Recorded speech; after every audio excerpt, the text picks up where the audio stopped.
Tonight on Alaska's news source, we're in Willow as the mushers and their dogs take off from the official starting line to begin Iditarod 54. And after a brief warm-up from low pressure this weekend, we're looking ahead to another round of below-average temperatures. And Iran names a new supreme leader as a 7th U.S. service member dies from injuries received during Operation Epic Fury. You're watching Alaska's news source. 3, 2, 1, go! All of the mushers in Iditarod 54 have left the chute on their journey to Nome. We were out on the start line in Willow today and have final words from mushers before they hit the trail. But first, today was the final day of Ferrandi 2026. Yesterday, we got a look at the ceremonial start of the Iditarod, but that wasn't the only staple Alaskan race that took place on 4th Avenue. A few hours after the mushers began their journeys, hundreds of people embarked on a slightly smaller journey of a couple blocks with reindeer running alongside. It's an Alaskan tradition that brought in runners from near and far, and it left a strong impression on everyone. That was a frosty good time. I really enjoy it every year. I've never seen one that close, and I really couldn't see it with the mask on, but as they came past me, I finally got to see where they were and everything. It was hard. It was fun. It was hard. They were fast. Yeah, they were fast. The Rondi slate today included ice bowling, cornhole, and outdoor hockey competitions. And it's been a busy weekend for Alaskans as snow helped wrap in some warmer temperatures for weekend festivities. However, these temperatures aren't here to stay. Meteorologist Bailey Braun joins us now with our full forecast. Thank you, Michaela. Yeah, I enjoyed the snow for one all weekend long, and I know that other people did, especially with all of those outdoor festivities that were going on from the Iditarod, and even going out and snowboarding today at Hilltop. People were able to enjoy that snow. Not only that snow, but these warmer temperatures. Temperatures have sat across the state closer to normal than they have the last few weeks. But bad news is these colder temperatures are back on their way as high pressure begins to move in for the rest of the state. For Southeast, we are still looking ahead to more of that snow and that rain on the way, especially to areas like Juneau, where you can expect to get another about 2 inches for Monday. Into southern areas like Ketchikan, that's where it's still remaining more of that rainy mix, even though you did get a little bit of snow with those lows dropping below freezing. But across the state, high pressure is building. That means those clear skies are moving back in. And like I mentioned, that also means that those colder temperatures are also moving back in. So be sure to bundle up this week. Wind forecast, we are expecting stronger winds, especially into areas like Seward. We do have a wind advisory underway through tomorrow for Seward. That's where gusts could reach up to 50 miles per hour.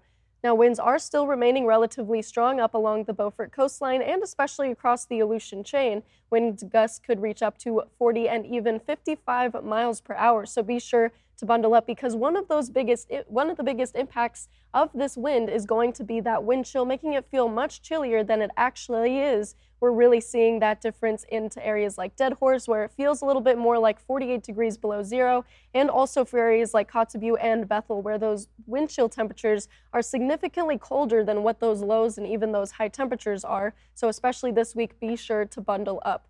Another big impact that I want you to pay attention to this week is that avalanche danger. We are at a considerable risk as you reach up above the tree line, especially as we welcome in those colder temperatures, meaning that icing and more of that glaze could layer up on top of that fresh snowpack that we just got, which adds on to that avalanche risk. So of course, be sure to check out your temperatures for tomorrow as we begin to cool off day by day. One person has died after a snow machine crash in Elam. That's according to Alaska State Troopers. They got word of the crash just before 11 Friday night. AST says the report came in that 55-year-old Anna Aachen was riding in a sled down a road when a snow machine hit her. Troopers say life-saving measures were attempted without success. AST also says a young child was on the sled with her. That child was medevac from Elam after also being injured in the collision. The investigation is ongoing. The city and borough of Juneau began work this week on a $10 million renovation to Marine Park. That's on the waterfront in downtown Juneau. CBJ Parks and Rec says the project is aimed at turning the park into a gathering space for the city and things like a place to host performances and other events. We'll have lots of seating, covered picnic tables. There's gonna be a little small play area for kids. So it's like a great central park in the downtown core right on the water. We're really excited about this as, we've been working on it for years, and to actually see the project start and have a new park next summer is like really exciting. She says the cost of the project will be paid entirely through marine passenger fees. She anticipates the renovation to be done by April of next year, also adding there will be no changes to traffic flow during the summer. And when we come back, we're getting in on all that Iditarod action and hear final thoughts from mushers before they begin their nearly 1,000-mile journey to Nome. Nothing like that, no. I've seen, like I said, other stuff, but nothing quite like a 1,500-foot splash wave. A scientist describes his experience seeing the damage from a landslide and tsunami in Alaska.